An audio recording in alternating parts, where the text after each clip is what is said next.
praises. Happy Sabbath to you all. Glad to see y'all faces once again here. Welcome to you new brothers and new sisters. Welcome to IUIC Miami. Welcome home early. Let's go over class here as quickly as the Spirit of the Lord will allow it to come out. We're going to call this class today, The Keys to the Kingdom. The keys to the kingdom. We'll just touch on a few points. I'll go over here. Let's open up 2 Timothy 3 and 16. If you can't keep along, if you going too fast, just write them down. And you'll be able to, once you go home, you can go over and study these scriptures once again. But if you can keep up, try your best to keep up. That way you learn the Bible. You learn your sword. That you're able to defend yourself in the word of God when that time comes, when people question you of your faith. So let's read that 2 Timothy 3 and 16. 2 Timothy chapter 3 and verse 16. All scripture is given by inspiration of God and is profitable for doctrine, for reproof, for correction, for instruction in righteousness. So everything in the Bible is written for us to learn from, like it says in Romans 15 and 4. So if you find yourself, you need to, for reproof, means you need to re-examine yourself. It's scriptures in the Bible so you can re-examine yourself. If you need correction in your life, something's out of order in your life, something just ain't right, whether it be your marriage, how you deal with other people, things on your job, finding a job, anything it might be, if it needs correcting, it's scriptures on that in here. For instructions in righteousness, how to keep the commandments. For what purpose? Read verse 17. That the man of God may be perfect, thoroughly furnished unto all good works. So the Bible is here for us to be perfect.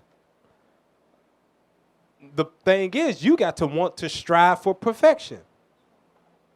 It's not easy to strive for perfection. If it was easy, everybody would do it. It's hard. It's not an easy road to strive for perfection, but you've got the greatest tool on earth at your disposal, and leaders like from bishop on down that are willing to teach you everything that you need for reproof, for correction, for instruction in righteousness, that you can be found perfect before Christ, because that's what he's wanting. Go to Ephesians 4:13. That's what he's wanting. So we have to step up to the plate of this walk that we in to get to the kingdom and strive for perfection. He's not taking anything less out of us. He's not taking us, oh, that's how I was raised. He's still working on me. Oh, that's just how I am. He's not taking none of those excuses, because this is what he expects. Ephesians 4:13. Ephesians chapter 4 and verse 13. Till we all come in the unity of the faith and of the knowledge of the Son of God, unto a perfect man. Unto a what? Unto a perfect man. A perfect man or woman. A perfect man. Read on. Unto the measure of the stature of the fullness of Christ. So when he makes his second coming, his return, he's looking for perfect men and women that measure up to his standards of how he lived his life when he walked the earth.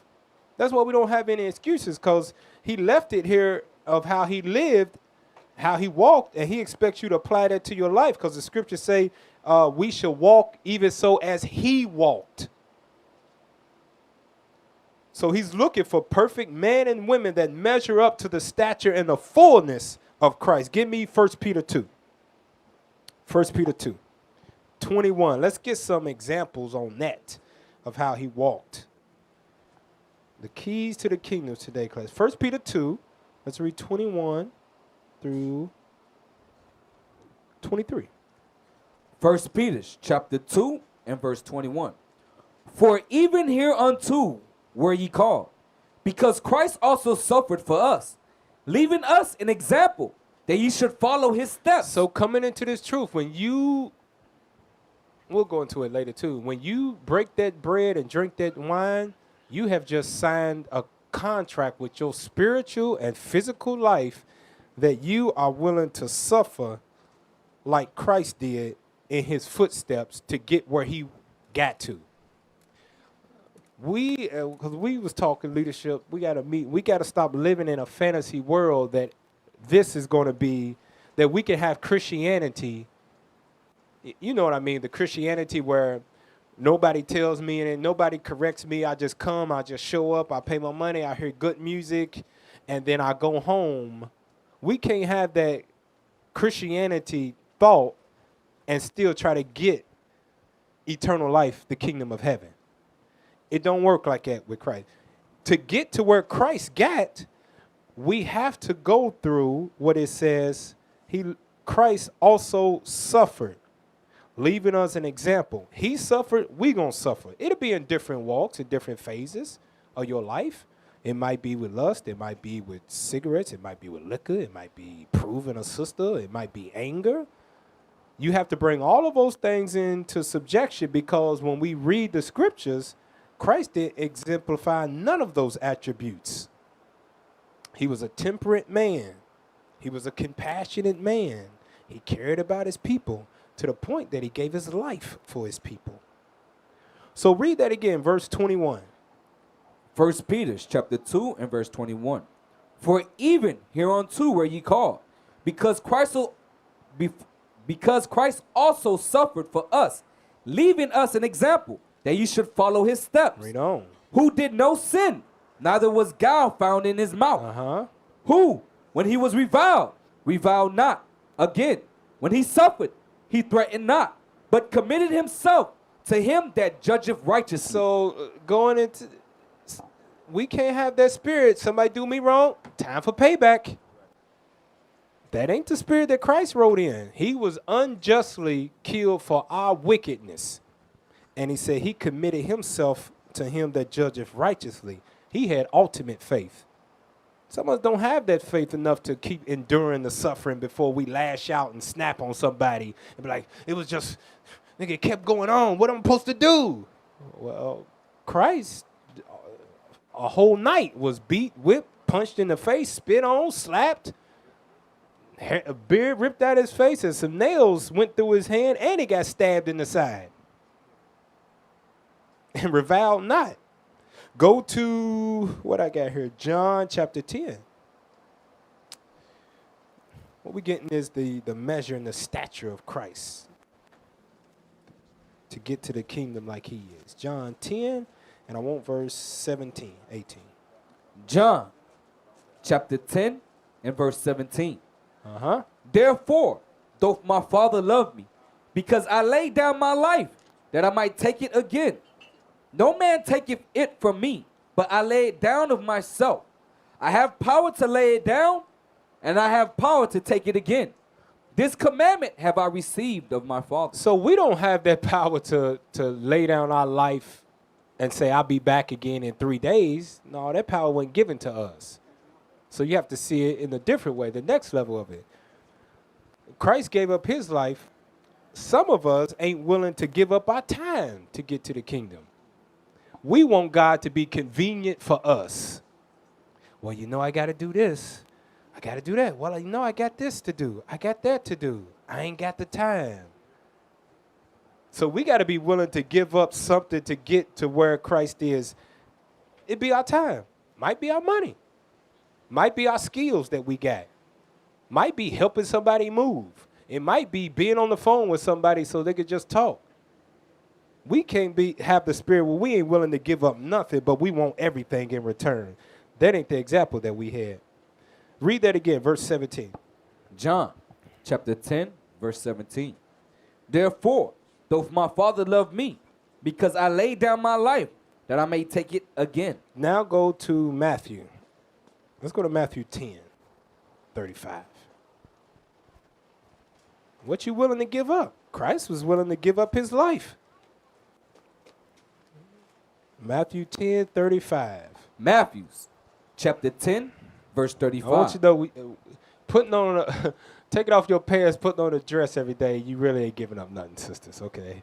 Just in case that thought, I sacrificed the way I look. Nah. Matthew, you brothers, I let my hair grow. I'm forehead bald. I was a lot sexier when I was straight bald. You ain't giving up nothing. No.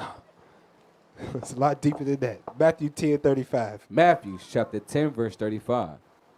For I am come to set a man at variance against his father, and the daughter against her mother, and the daughter-in-law against her mother-in-law. And a man's foes shall be they of his own household. He, Oh, is it? Read it again, verse 35. yes, sir. Matthew chapter 10, verse 35. For I am come to set a man at variance against his father, and the daughter against her mother, and the daughter-in-law against her mother-in-law.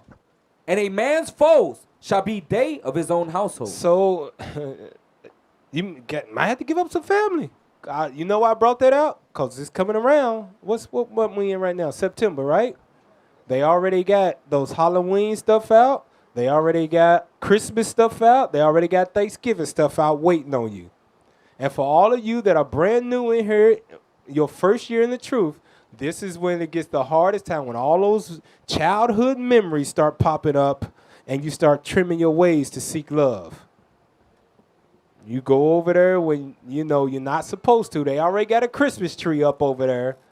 And they tell you that, oh, you ain't got to celebrate Thanksgiving with us. Just come over and get some pumpkin pie. And you find your way over there somehow. And then eventually come Esau's New Year, you find yourself completely gone out the truth. So you're going to have to give up some family. That's just the way it is. Your foes are going to be those of your own household. Matthew chapter 9, verse 36. Christ was willing to give up his mother and his brothers. Peter gave up his wife. He left. He followed Christ. Christ put himself on the cross and he said to John, son, behold your mother. Mother, behold your son. And from that day forward, she went into his own house, into his house. Matthew chapter 9, 36. Matthew chapter 9 and verse 36. But when he saw the multitudes, he was moved with compassion on them, because they fainted and were scattered abroad, as sheep having no shepherd. So Christ had compassion. If you got that anger spirit or that bickering spirit, the bickering spirit's mostly over here. It's not over here. The anger spirit over here. You got that kind of spirit, you got to have compassion one of another. These are things that's going to get you to the kingdom. Now go to Psalms 15. Now let's start the class. That was a warm-up. Intro. They're like, dang, intro. Psalms 15 and 1. Psalms chapter 15 and verse 1. Lord, who shall abide in thy tabernacle? So the question is from David, who shall abide in thy tabernacle? Where is God's tabernacle? Go to Psalms 11 and 4. Let's find out where God's tabernacle is. Psalms chapter 11 and verse 4. The Lord is in his holy temple. The Lord's throne is in heaven. So read it again. The Lord is in his holy temple. The Lord's throne is in heaven. His eyes behold, his eyelids try the children of men. So when it says in Psalms 15 and 1, the Lord, who shall abide in thy tabernacle? Read on. Verse 1, Who 15. shall dwell in thy holy hill? God's holy hills in the heavens. Soon to come here.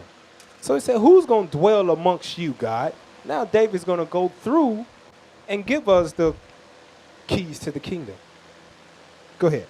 He that walketh uprightly and worketh righteousness and speaketh truth in his heart. So it says, he that walketh uprightly. Let's get some of that. Go to Leviticus 19. He that walketh uprightly. See what that entails. So we don't leave it up to our own understanding. Lean not upon our own understanding. Let's find out what God says. How do we walk uprightly? Let's read Leviticus 19. Let's start at 11. Leviticus chapter 19 and verse 11. Ye shall not steal, neither deal falsely, neither lie one to another. Read it again. Ye shall not steal, neither deal falsely, neither lie one to another. And walking up right. This is one thing our people don't do. Y'all seen it when the hurricane hit down here, right? What did Jake go and do? I think it was North Miami. Who gets Eliab? You saw it on the news. What happened? Stand up. Hold on. We need a microphone, right? Where you at? Hold on. Here it comes. To your right. They broke into stores and the ladies broke in for some weed. Right.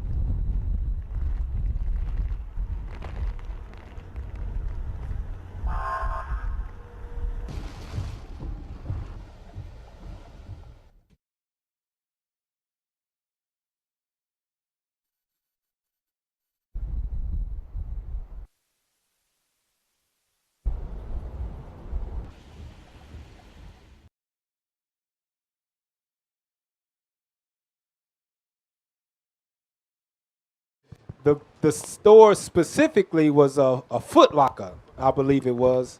And then they caught Israelite women, I don't know if it was in the dumpster diving for weave. After and during the hurricane. That's why this law is here for our people. Read it again. Leviticus chapter 19 and verse 11. You shall not steal. You should not use God visiting the earth as an opportunity to try to break in the back of a church. Should not use that opportunity to try to break into people's house. There was also reports of people going around during all the chaos, knocking on people's doors, saying they was like FPL somebody and robbing people when they opened the door. God says, ye shall not steal. Read on. Neither deal falsely. Deal falsely, you're not telling all the truth. Hiding something. Not bringing out the full, complete story. That's dealing falsely. Read on. Neither lie one to another. Read on. And ye shall not swear by my name falsely. Neither shall thou profane the name of thy God. I am the Lord. Thou shalt not defraud thy neighbor, neither rob him. The wages of him that is hired shall not abide with thee all night until the morning. So does anybody know what that means while we going over these basics here? Neither shalt thou defraud thy neighbor, neither rob him. Can somebody give me an example? Brother, give me an example, because somebody might ask you, what does it mean to defraud thy neighbor and rob him? Abraham. You and your brother have an agreement before something comes to pass, and when it's time for you to hold your end of the bargain, you change up, you There switch you up. go. Exactly right. That's a good example. You defrauded him. You promised this, but when it come time, you only got this. Israel's good for that. You owe me $20, but you only got 8 on you. This is all I got.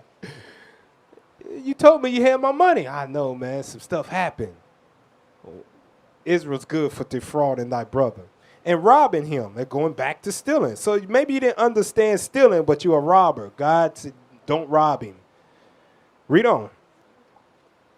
In the wages. Read that part. The wages of him that is hired shall not abide with thee all night until the morning. Does any brother know what that means? The wages of him that is hired shall not abide with thee until the morning. I'm glad we're going over this. Y'all looking at me like deers in headlight. Let's get it, Eliakim. What does that mean? When you work, you should get your wages. You shouldn't take I'm gonna wait till tomorrow to give you your wages if you did the work today. Right, exactly right. So that whole getting paid every week, every 2 weeks that Esau set up is a straight abomination in the eyes of God. I work, I should get some money before I go home. That's how God says. When you work for somebody, pay them when they leave. Don't wait all night into the morning. They might need it right then and there. How many of y'all needed some money right then and there, and they gotta wait till the end of the week?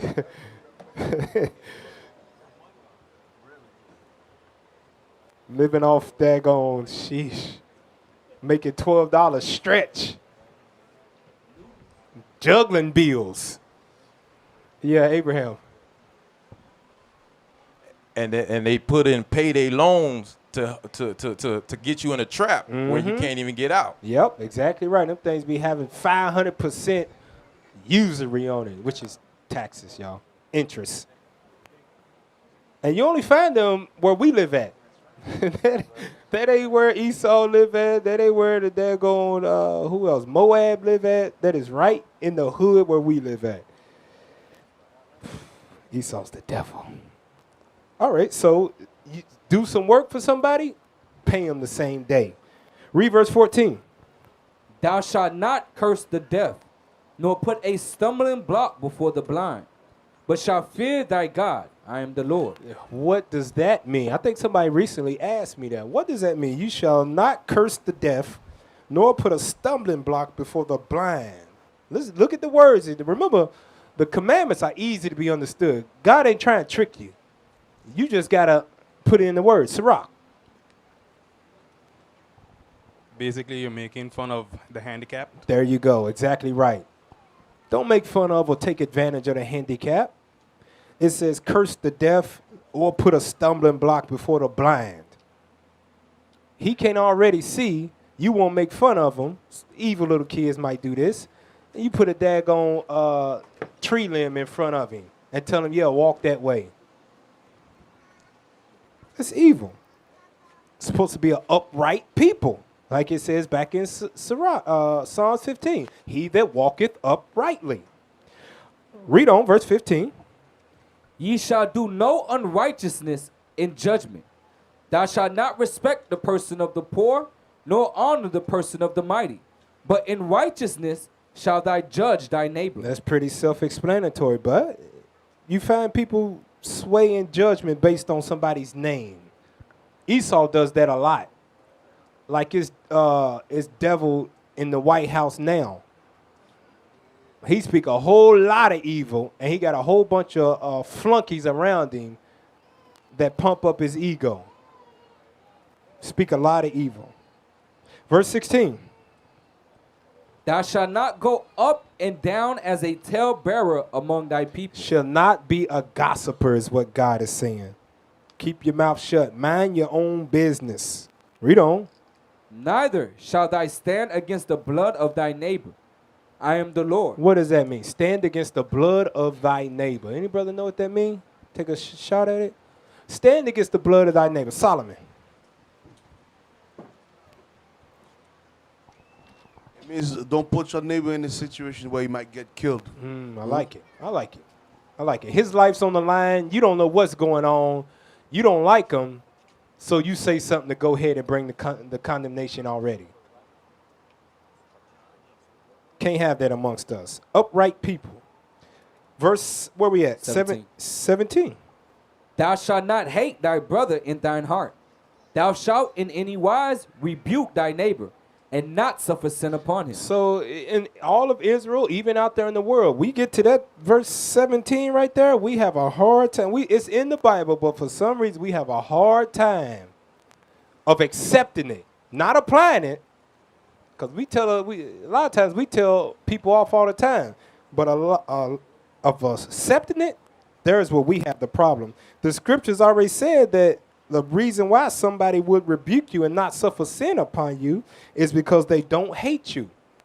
But a lot of times we find it as hate. Why they tell me this? Why they coming to me like that? Won't they mind their own business? Using all kind of scriptures out of context. Because they see you in the midst of sin. Verse 18. Thou shalt not avenge, nor bear any grudge against the children of thy people, but thou shalt love thy neighbor as thyself. So Day of Atonement just passed. Day of Atonement just passed. And I guarantee you, throughout all Israel, it is people still bearing grudges. So in essence, you just wasted the Day of Atonement. You wasted that holy day of God for him to wipe your sins clean away because you didn't forgive the person that you was supposedly bearing a grudge against. You waited till after the Day of Atonement to bring it out. That's backwards. Read verse 18 again. Thou shalt not avenge, nor bear any grudge against the children of thy people, but thou shalt love thy neighbor as thyself. I am the Lord. Now go back to Psalms 15. To complete that verse 17 and 18 and all of those moral laws that we just read about, you got to learn how to love yourself as a people. And a lot of us don't know how to. A lot of us don't know how to love our own self. The beauty that the Most High gave you sisters, the manly dignity, the things that the Most High gave you brothers, your dress code. You don't really have no true confidence in it. You still feel some kind of way about it. That's why you do all kind of things to alter your natural makeup, because you truly don't love yourself. You think you look better than the way that God created you. Go back to Psalms 15 and verse 2. And I ain't talking about the normal, cutting your hair and all of that type stuff. Y'all know exactly what I mean. I ain't got time to. Go to verse 2. Psalms chapter 15 and verse 2. He that walketh uprightly and worketh righteousness. We just read a whole list of working righteousness, practicing those things by not stealing, lying, dealing falsely, defrauding thy neighbor, not cursing the deaf, stumbling blocks before the blind, loving your neighbor as you love yourself. Read on. And speaketh the truth in his heart. Speaketh what? Speaketh the truth in his heart. In his mind. The Most High don't want us to be lying people. Tell the truth. Don't sugarcoat it. Use some discretion about how you bring it out, but get the truth out. Verse 3. He that backbiteth not with his tongue. Well, matter of fact, go to Exodus 23. I got something on that. Exodus 23. Let's go into some more of that. Walketh uprightly and all that other stuff. Exodus 23 and 1. Exodus chapter 23 and verse 1. Thou shalt not raise a false report. Put not thine hand with the wicked to be an unrighteous witness. Where do we read that in Leviticus? What was the scripture we read in Leviticus that's saying the exact same thing? Brother Judah. Microphone. If you don't have his precept next to Exodus 23 and 1, if he gives the right answer, you should put it there. What is it? Leviticus chapter 19 and 11. That's exactly right. Leviticus 19 and 11. It's saying the same exact thing. Read verse 1 again.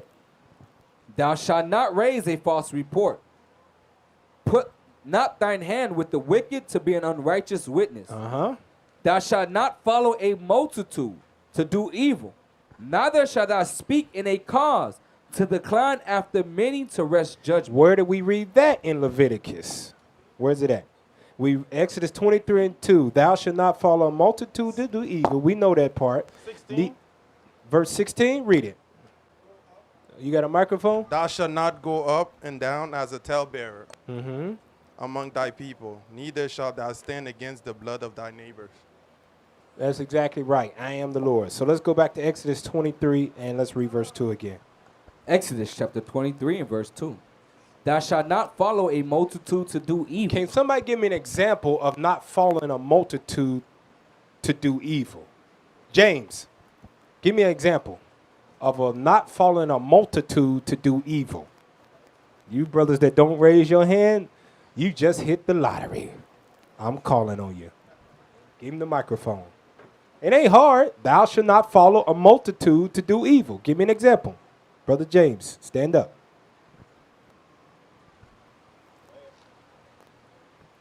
What does that mean? Thou shalt not follow a multitude to do evil. Give me an example of somebody following a multitude to do evil.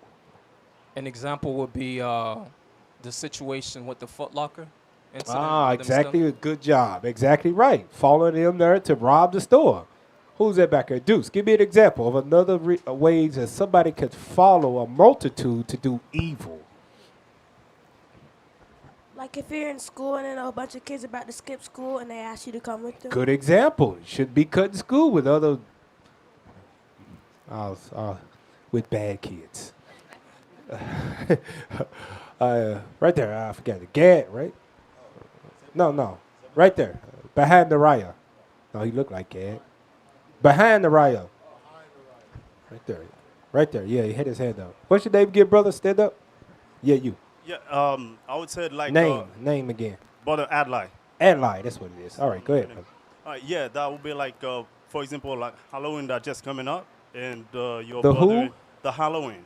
Oh Like, yeah, Halloween. Exactly right. There's a lot of people going to do evil. Yeah, Hamo, what you got? That's good examples. I hope y'all apply these when this happens, because there's a lot of evil in them high schools. Christianity. Christianity is a major one. Otis, let's see what you got. Well, actually, I have two for you. One is being in a gang. There we go. That's what I wanted. What's the other one? And the other one is being in a fraternity. Being in a fraternity, exactly sir. right. Good ones. Zion, being in a gang. Shalom, Israel. Shalom. Well, let's just say your workplace holding any festivities, especially for Christmas, like a Christmas party, and it's not mandatory for you to go, but you go anyways. You go anyway. Good one. That's following a multitude to do evil. I like those examples. Lord will we apply those things when it happens. Read verse 2 again. Exodus chapter 23 and verse 2. Thou shalt not follow a multitude to do evil, neither shalt thou speak in a cause to decline after many to wrest judgment. You just agree with everybody else because they agree. They saying it. You don't know what's going on, but everybody else saying it. It's true. It must be true then. Read on. Verse 3. Neither shalt thou countenance. Neither shalt thou countenance a poor man in his cause. What does that mean? Countenance a poor. What does countenance mean? Does anybody know what countenance mean? Countenance, Judah. What is your countenance? When somebody says that, what does that mean?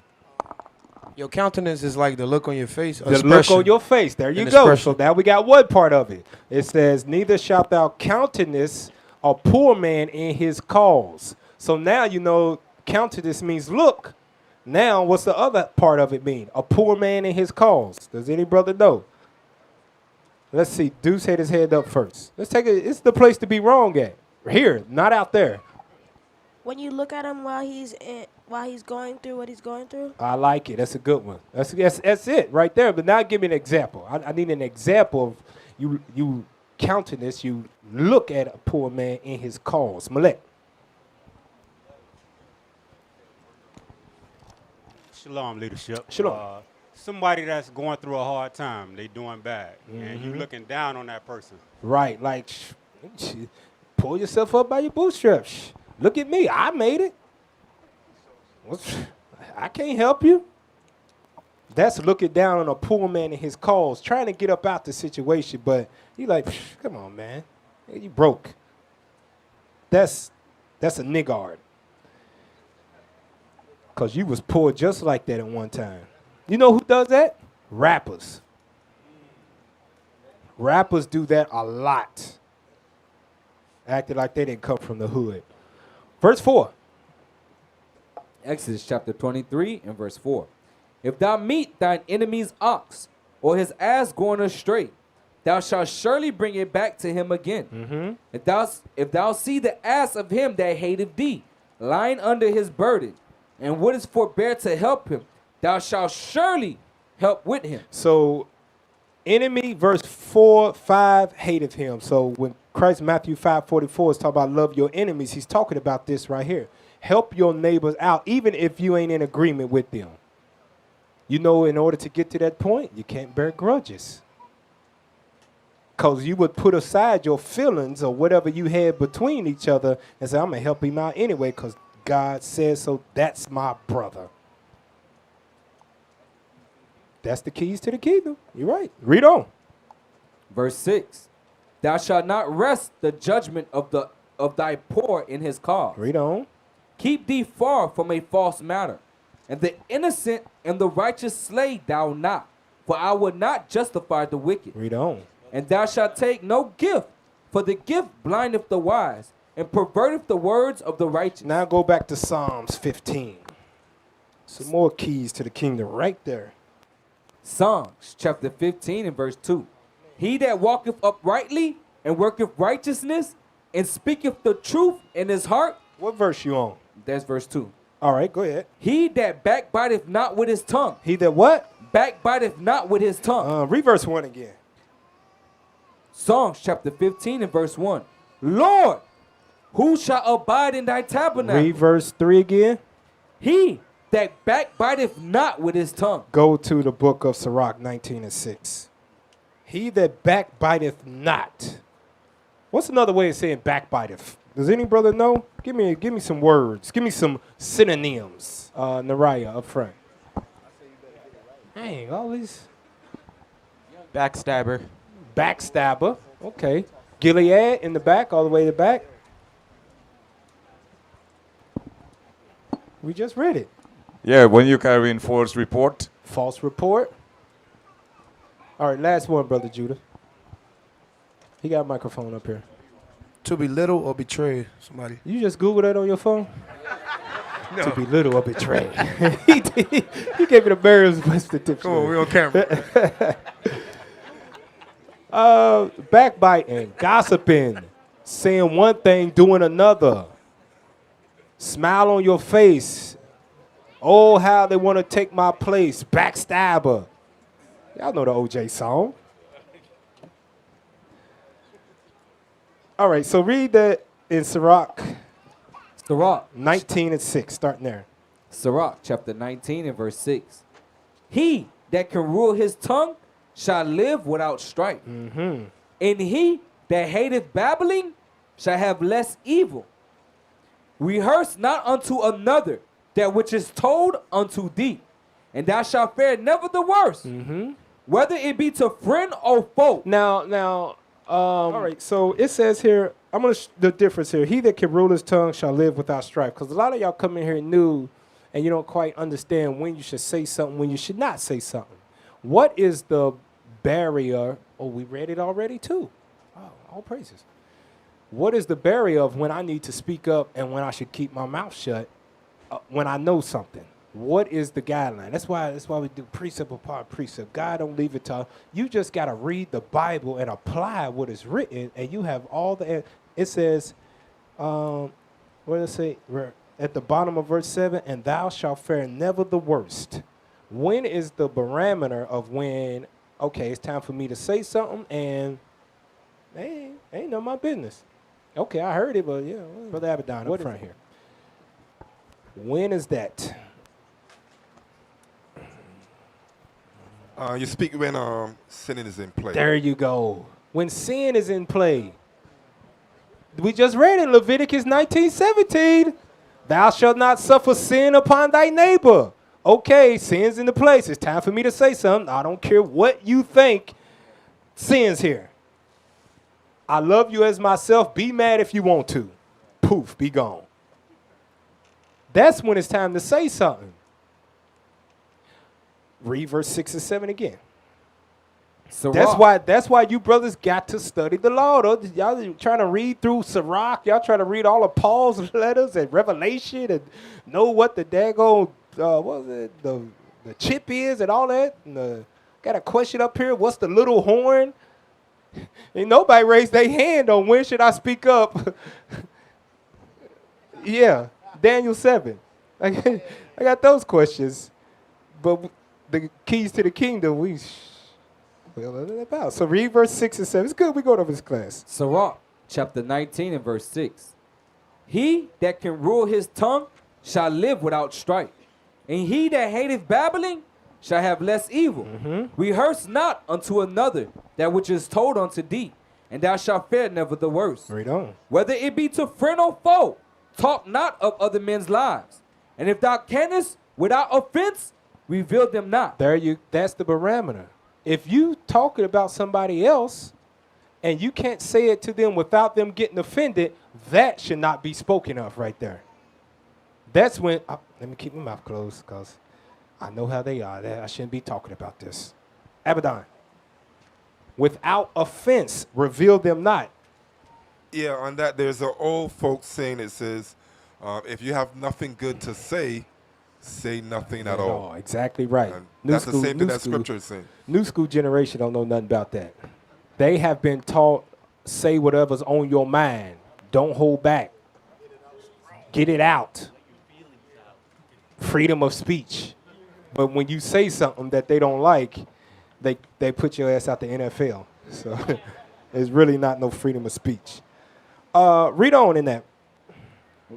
Sirach chapter 19 and verse 9. For he heard and observed thee, and when time cometh, he will hate thee. If thou hast heard a word, let it die with thee, and be bold, it would not burst thee. Some people just, when they hear something, they just gotta get it out. They just and to get that out, they'll bring it in the matter of conversational tone. They won't bring it out in the, ooh, I got something to tell you, boy. Come on, get in the car with me real quick. Let me tell you this. They won't bring it out in that manner. They'll bring it out in the form like, yeah, man, I seen that the other day too. Old boy did this, that, and the other. Yeah, I saw her walk in there.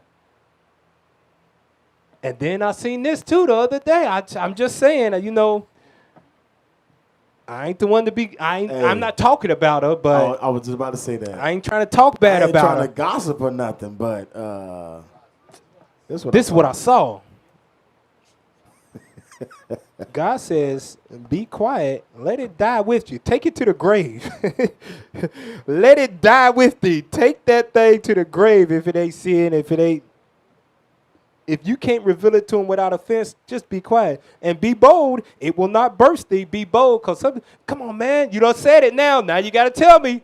Come on now. You can't do that. You can't say it. Then now you ain't going to tell me. Come on, man. Hey, That's what it's talking about. I know old folks saying, I ain't calling you old, but I'm just saying. I know. I know old folks saying, you can't hold water. You can't hold water. Who told you that? Hey, boy, you can't hold water. Yeah, I done heard that before. Read on. Sirach chapter 19 and verse 11.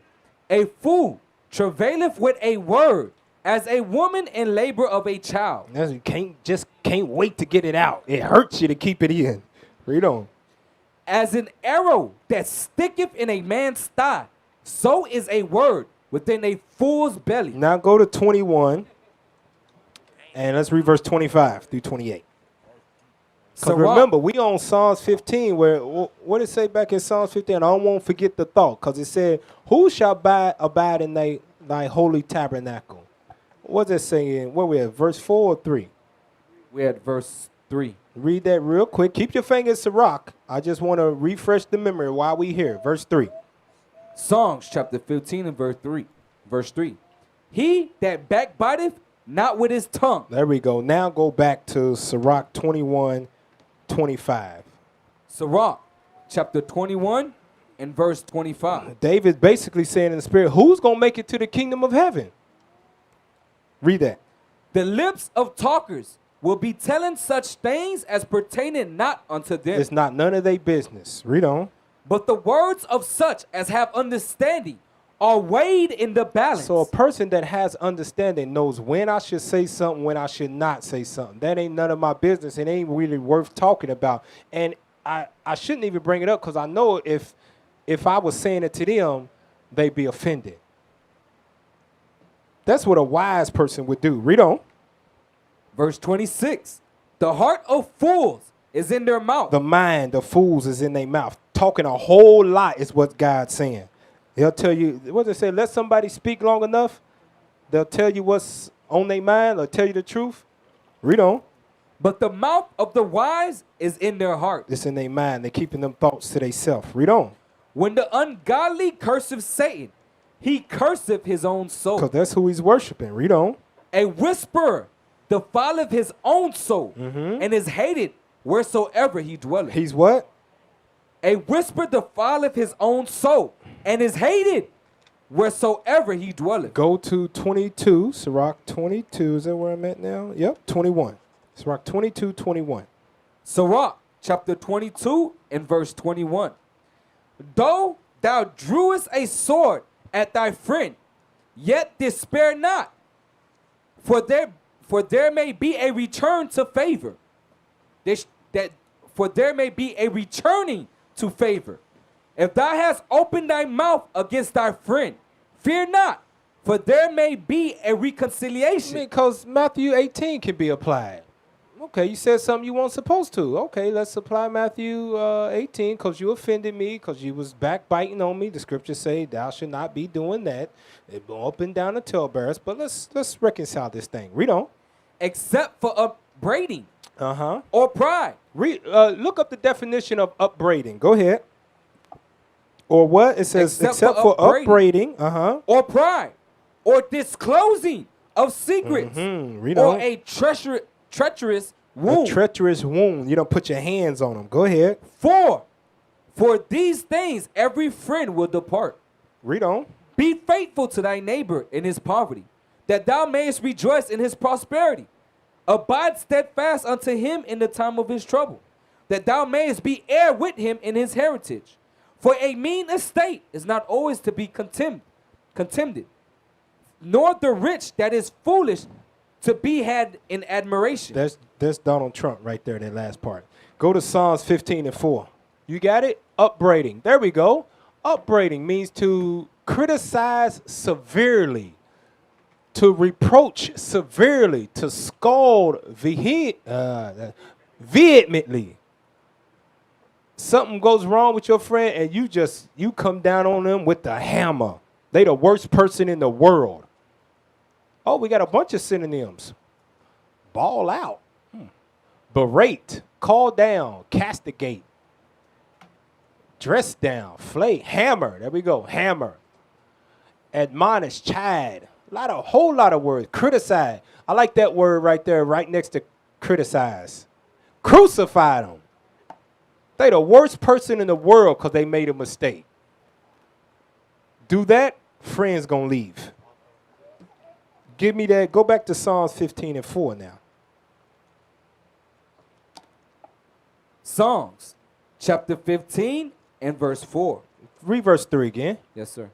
Psalms chapter 15 and verse 3. He that backbiteth not with his tongue, nor doeth evil to his neighbor, nor taketh up a reproach against his neighbor. Speak evil of him. Read on. In whose eyes a vile person is contained. Go to Isaiah 5:20. In whose eyes a vile person is contemned. Meaning that somebody's wicked, you call them out as they are. Like it said in Exodus, you ain't justifying the wicked. You ain't standing in their cause to rest judgment with many. Give me that in Isaiah 5:20. Isaiah chapter 5 and verse 20. Woe unto them that call evil good and good evil. That's a lot of that. That's what our people do on a daily basis in the world. We call evil good and good evil. You keeping the commandments, you evil. You in a cult. You loving your neighbor as yourself, the worst thing, because you're supposed to be looking out for your own self. But when you care about the masses of your people, you looked upon as evil. Read on. That put darkness for light and light for darkness. That put bitter for sweet and sweet for bitter. Go back to, now go to Psalms 94:16. Psalms 94:16. Psalms chapter 94 and verse 16. Uh-huh. Who will rise up for me against the evildoers? Or who will stand up for me against the workers of iniquity? So it says here in Psalms 15:4, in whose eyes a vile person is contemned. We got to be people that stand up for what is right. And what is right is this Bible. What is right is speaking out against the injustices against our people and not being afraid to stand on that when you questioned about it. Go back to Psalms 15. And let's read verse 4 again. Psalms chapter 15 and verse 4. In whose eyes a vile person is contained. Read but on. he honoreth them that fear the Lord. He that swerveth to his own hurt and changeth not. It's the bottom of that part is what I want. It says, he that swerveth to his own hurt and changeth not. Go to Luke 22:41. He that sweareth to his own hurt. Luke 22:44. Let me show y'all something here. Luke 41. Luke chapter 22 and verse 41. And he was withdrawn from them about a stone's cast, and kneeled down and prayed, saying, Father, if thou be willing, remove this cup from me. Nevertheless, not my will, but thine be done. What is happening right here? Does any brother know what's happening in Luke 22 with Christ kneeling down? Nashan, what's happening right here? Because we going over, it says, he that sweareth to his own hurt and changeth not. Christ is asking God to take the death away from him. Right, exactly right. That's exactly what he's asking God. So Christ was scared to die. It says, he that sweareth to his own hurt and changeth not. Going into a situation our forefathers did, they went into situations where they knew this is going to be the end of my life. Just like, give me that. I ain't got this written down. Give me that in Maccabees, verse 12. Let's read kind of quick. 2 Maccabees 6 and 12. 2 Maccabees chapter 6 and verse 12. Now I beseech those that read this book that they be not discouraged for these calamities, but that they judge those punishments not to be for destruction, but for a chastening of our nation. For it is a token of his great goodness when wicked doers are not suffered any long time, but for wit punished. For not as with other nations, whom the Lord patiently forbeareth to punish, till they be come to the fullness of their sins, so dealeth he with us. So basically what he's saying is we catching hell right now. But they're going to get theirs on the back end. And it's going to be way worse than what we're going through right now. Go ahead. Verse 15. Lest that being come to the height of sin, afterwards he should take vengeance on us. And therefore he never withdraweth his mercy from us. And though he punish with adversity, yet doth he never forsake his people. Read on. But let this that we have spoken be for a warning unto us. And now will we come to the declaring of the matter in few words. Eleazar, one of the principal scribes, an aged man, and of a well-favored countenance, was constrained to open his mouth and to eat swine's flesh. But he, choosing rather to die gloriously than to live stained with such an abomination, spit it forth and came of his own accord to the torment. That's exactly what it says. He that sweareth to his own hurt and changeth not. A man like that, he's going to dwell in the kingdom of heaven with Christ and the Most High. Read on. Verse 20. As it behooved them to come that are resolute to stand out against such things as are not lawful for love of life to be tasted. But they that had the charge that wicked feast for the old acquaintance they had with the man, taking him aside, but sought him to bring flesh of his own provision. So they try to get him to trim his ways to seek love. They try to get him to eat, to bring something clean, but make it look like he was eating pork. When we read on down, he gave up his life just for food. That's heavy. It's heavy. All right, jump up to verse 24. 2 Maccabees chapter 6 and verse 24. Start at 23. 2 Maccabees chapter 6 verse 23. But he began to consider discreetly, and as became his age and excellency of his ancient years, and the honor of his gray head, whereunto he was come, and his most honest education from a child, or rather the holy law, made and given by God. Therefore he answered accordingly, and willed them straightways to send him to the grave. He said, kill me now. I ain't eating it. I ain't faking the funk. I'm standing up for what's right. Read on. For it becometh not our age, said he, in any wise to dissemble, whereby many young persons might think that Eleazar, being 80 years old and 10, were now gone to a strange religion. He's 90 years old. He could have easily just said, okay, give it to me. Let me live out the rest of my days in peace. Read on. And so they through mine hypocrisy and desired to live a little time. No.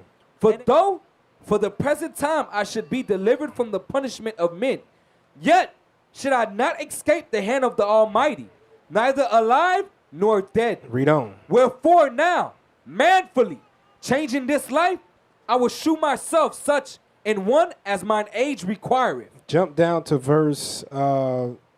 2 Maccabees chapter 6 and verse 30. But when he was ready to die with stripes, he groaned and said, it is manifest unto the Lord that hath the holy knowledge, that whereas I might have been delivered from death, I now endure sore pains in body by being beaten, but in so am well content to suffer these things because I fear him. Read on. And thus this man died, leaving his death for an example of a noble courage and a memorial of virtue, not only unto young men, but unto all his nation. That man has a place in the holy hill of God. Now go to Luke 22:41. Get some examples of he that swerveth to his own hurt and changeth not. He knows all the odds are stacked against him. He might lose this, he might lose that, might lose family, might lose a job. But he ain't changing because he feared God. Read on. Luke chapter 22 and verse 41. And he was withdrawn from them about a stone's cast, and kneeled down and prayed, saying, Father, if thou be willing, remove this cup from me. Nevertheless, not my will, but thine be done. And there appeared an angel unto him from heaven, strengthening him. And being in an agony, he prayed more earnestly, and his sweat was as it were great drops of blood falling down to the ground. So in the face of death, because we spoke about this with us officers, and you women wasn't here because we didn't want to be passing out tissue and y'all boo-hooing. But the scriptures say that the prophets of the Most High was killed for speaking the word of God. And that's why I said we can't live in a fantasy world. Lord's letting us get prepared now, getting our faith built up. Do you actually think that Esau is not going to come to the point of where he sees Negroes and Hispanics standing on the corner talking about America's going to be destroyed and not do nothing about it? No, you out your mind. I hope you know, you brothers in here know what you signed up for. When you broke that bread and you drunk that wine, you made a covenant with Christ to give up your life if it gets to that point. I hear you. But Christ was scared as hell when that came. I hear you. But he was praying if it's some other way. 3 times he did that. But that's what he had to do to sit in the holy hill of God. Hebrews 12:2. Now, it might not be to that for all of us. It might be a different battle, different temptation. It might be family. It might be overcoming the lust that we deal with. But those are the things that we have to conquer to get to the kingdom. This is what Christ went through. Hebrews 12:2. Hebrews chapter 12 and verse 2. Looking unto Jesus, the author and finisher of our faith, who for the joy that was set before him endured the cross, despising the shame, and is set down at the right hand of the throne of God. So we looking at Jesus' examples of what he did to get to the kingdom. He suffered the cross. And we've read that many times before where he was kept up all night, questioned, punched, spit on, slapped, mocked, hung on the cross all day to the point he said, why hast thou forsaken me? Because he was up there all day. He was just waiting on, just take my life from me. But he put him up there the whole day. That's what he had to go through. Hebrews 2:9. Hebrews chapter 2, verse 9. Hebrews chapter 2 and verse 9. But we see Jesus, who was made a little lower than the angels for the suffering of death, crowned with glory and honor, that he, by the grace of God, should taste death for every man. Go to 1 Corinthians 6 and 9. So all of us have different avenues that we might have to walk through to get to the kingdom. We don't know. We have to walk this walk of faith. And whenever it comes and it meets us in the face, we have to stand stiffly for the laws of God. 1 Corinthians 6 and 9. This may be your battle. 1 Corinthians chapter 6 and verse 9. Know ye not that the unrighteous shall not inherit the kingdom of God? The unrighteous are sinners. That's 1 John 5 and 17. Read on. Be not deceived, neither fornicate. Fornication. Nor fornication might be your hang up. You can't keep your stuff in your pants until you sign the papers. You sign the papers, you won't sleep with all kind of other women. That might be your thing. You got to get over. Read on. Nor idolatry. You 1 foot out of Christianity. You 1 foot out of worshiping the patron saint. Whatever the other stuff is. Guadalupe. 1 foot in, 1 foot out. Read on. Nor adulterers. You like other women. You got the one at home, but you just like to taste a little bit of other stuff to keep you going. Read on. Nor effeminate. You might be a man that was raised by your mama and you took on her ways. You ain't getting into the kingdom. Read on. Nor abusers of themselves with mankind. Because being effeminate is going to lead you to sodomy. That's abusers of themselves with mankind. Man with man, woman with woman. God says you are abusing yourself. That's an exit only. Read on. They ain't catch it. Read on. Nor thieves. No what? Nor thieves. All right. Nor covetous. Nor drunkards. Nor revelers. Revilers. Nor revilers. Nor extortioners shall inherit the kingdom of God. Go to Revelation 21. Y'all got anything else? I'm almost done. I know y'all want some bring something out. We're going through just the keys of the kingdom here. Revelation 21. Let's start at verse 10. What's it going to take for us to get there? Oh, and I pray you go home, you meditate on these things. Revelations chapter 21 and verse 10. Especially meditate on those laws, those basics that we went over today. You got to know what that means, so when that situation comes across, you be like, dang, I messed up. I didn't even know what that means. And then you get to stand before Christ, and he pulls out, the Most High pulls out Leviticus 19 on you, and he's like, I didn't know what that meant. But you was doing it your whole daggone life on earth. Revelation 21, and let's start at verse, I think it's 10. Revelations chapter 21 and verse 10. And he carried me away in the spirit to a great and high mountain, and shewed me the great city, the holy Jerusalem, descending out of heaven from God, having the glory of God, and her light was like unto a stone, most precious, even like a jasper stone, clear as crystal, and had a wall great and high, and had 12 gates, and at the gates 12 angels, and the names written thereon were the names of the 12 tribes of the children of Israel. Now jump over to verse 3. So we know we're talking about the kingdom of heaven, right? That it's not going to be up in the sky, all right? Give me Matthew 6 real quick, just so we know. We'll go over that one day too, so you can understand when you actually say the Lord's Prayer, what you're asking for. Read that Matthew 6, Lord's Prayer real quick. Matthew 6 and 9. Matthew chapter 6 and verse 9. After this manner therefore pray ye, Our Father, which art in heaven, hallowed be thy name. Thy kingdom come, thy will be done, in earth as it is in heaven. So when we read about this in Revelation 21, about the kingdom of heaven, it's coming down. It's going to be on earth, not up there in the skies, right? So if you want to dwell in the kingdom with the Most High and with Christ, We went through a list of things that we got to get to, that we got to conquer, overcome, give up, learn, apply. Read verse 3 now, Revelation 21 and 3. Revelations chapter 21 and verse 3. And I heard a great voice out of heaven saying, Behold, the tabernacle of God is with men, and he will dwell with them, and they shall be his people. And God himself shall be with them, and be their God.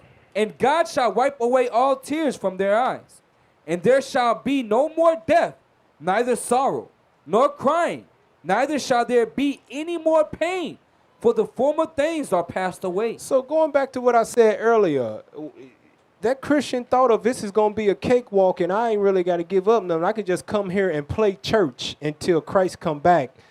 That's not going to happen. Because he just let you know, up until the kingdom come, there's going to be death. So if you ain't got your house in order, you ain't got a will, you ain't got life insurance, those things, you better start getting those in order. Or you pass away, you're going to be right back in the Christian church with a cross on your damn tombstone. And it ain't nothing you can do about it because you can't say nothing. And you think your family's going to come in here and consult Officer Gad and me about what we should do with you passed away? Psh, they hate us. They're going to send you through an oven and turn you into powder for real cheap and sprinkle your ass across the ocean. You're going to be saying you're going to be coming back as a whale. Yeah.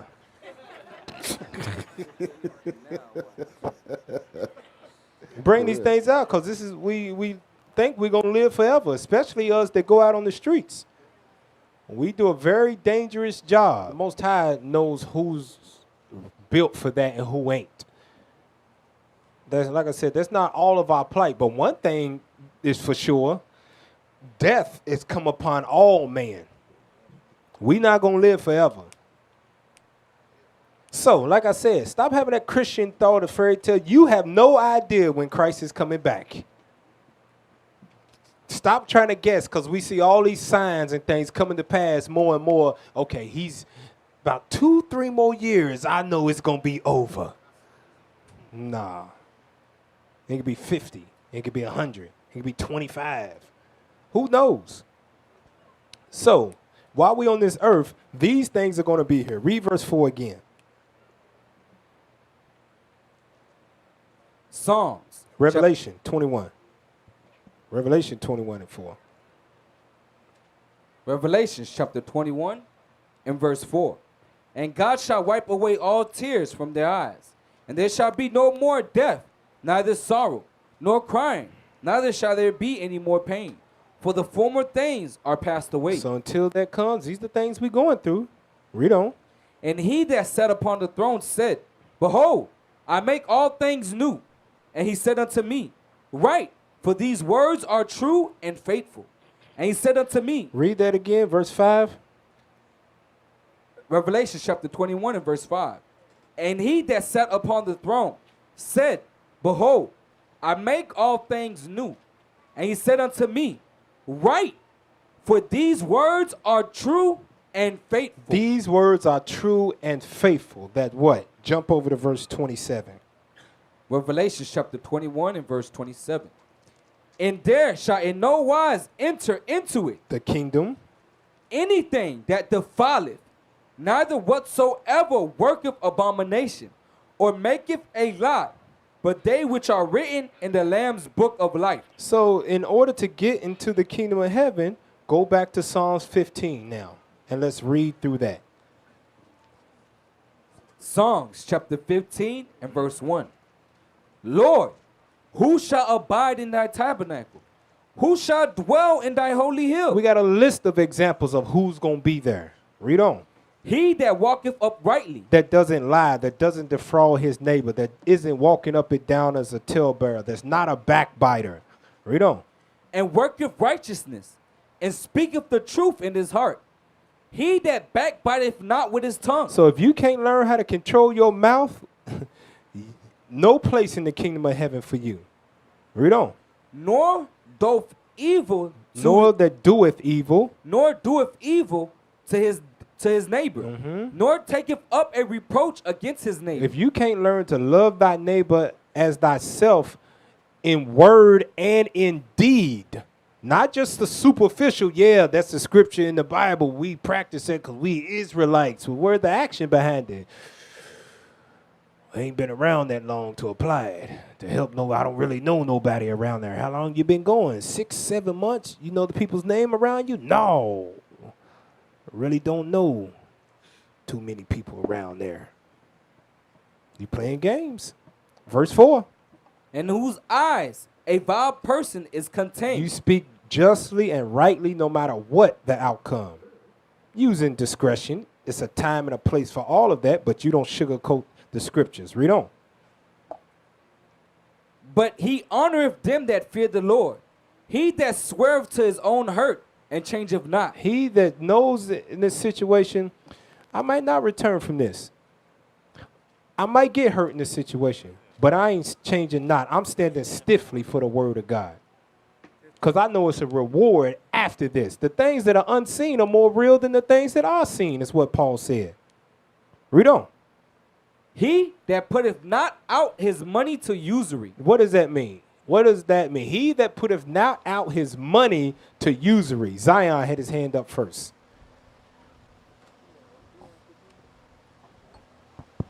Hello? Yeah, go ahead, brother. It means you put out your money and to your brothers and you expect them to pay you back with interest. Right, exactly right. Now let's get the law on that. Keys to the kingdom, right? Exodus 22:25. Exodus chapter 22 and verse 25. If thou lend money to any of my people that is poor by thee, thou shalt not be to him as an usurer, neither shalt thou lay upon him usury. So that means charge interest. He owe you 20, you want $25, $30 back for lending him that money. Go to Deuteronomy 23 and 19. Deuteronomy chapter 23 and verse 19. Thou shalt not lend upon usury to thy brother, usury of money, usury of victuals, usury of anything that is lent upon usury. So when it comes to that, we got to have a fair, what does that say, just balance for a just weight. Deal uprightly with them in that way. Now go back to Psalms 15 and 5. These are the little things that we can overlook and we miss out on the kingdom. Psalms 15 and 5.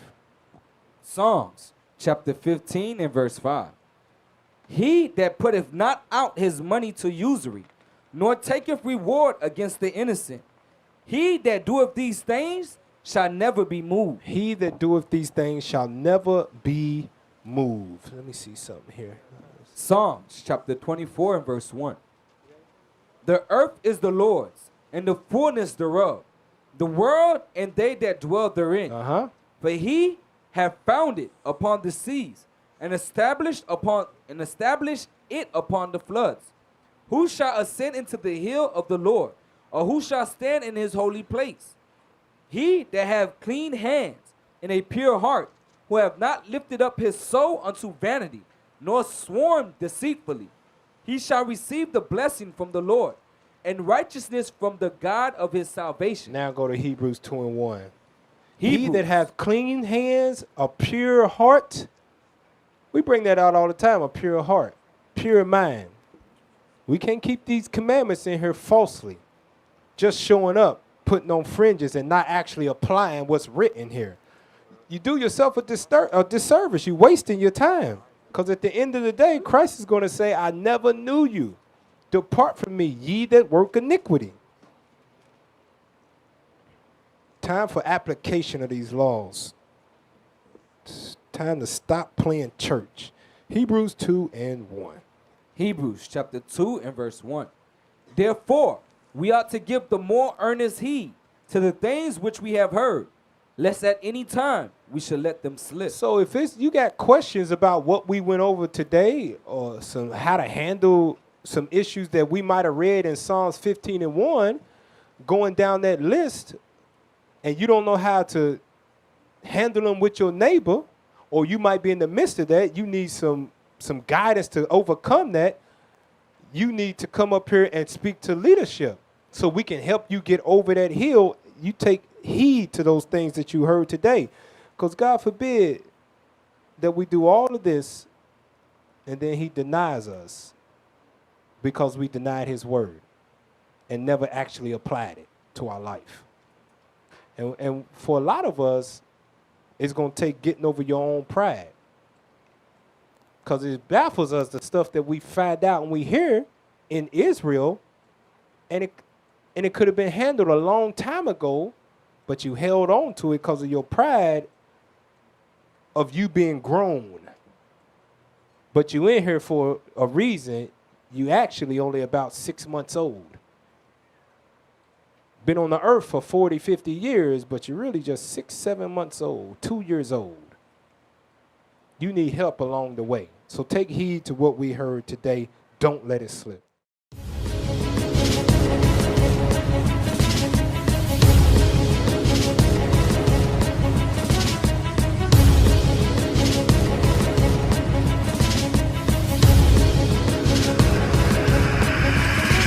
Shalom, Israel. I'm Elder Nathaniel, Israel United in Christ. YouTube likes to shut our channels down, as some of you have noticed, ever so often. Subscribing to join IUIC will assure you will always stay connected to our YouTube accounts. We want to do our best to make sure this truth gets out. Please click and join our subscriber YouTube channel called Join IUIC to stay linked to all of our videos. So again, please make sure you subscribe to this Join IUIC channel to get your latest updates on all our YouTube channels. Shalom.